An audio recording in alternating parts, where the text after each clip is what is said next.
लोकसभेच्या जागा वाटपावरून महायुतीच्या बैठकीत घटक पक्षांनी नाराजी व्यक्त केल्याची माहिती सूत्रांनी दिली आहे। मुंबईत काल रात्री महायुतीची बैठक झाली आणि त्यात घटक पक्षांनी नाराजी बोलून दाखवल्याचं समजतंय। तसंच महायुती सरकारमध्ये घटक पक्षांची कामं मार्गी लागत नसल्याची तक्रारही बैठकीत समोर आली आहे। तर घटक पक्षांना न्याय मिळेल अशी प्रतिक्रिया शिंदे गटाचे प्रवक्ते संजय शिरसाट यांनी दिली आहे।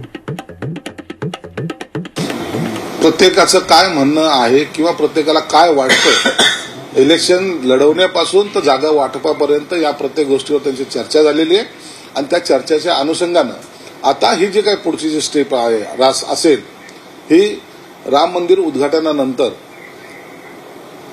एकनाथ शिंदे साहेब, देवेंद्र फडणवीस साहेब, अजित दादा यांची मुख्य बैठक त्यात होईल आणि त्यानंतर जागा वाटपाचा निर्णय, लोकसभा लढवण्यासाठी कोणते पूरक मतदारसंघ याची चाचपणी, हे सर्वाचा आढावा त्या 22 तारखेच्या उद्घाटनानंतर घेतला जाईल।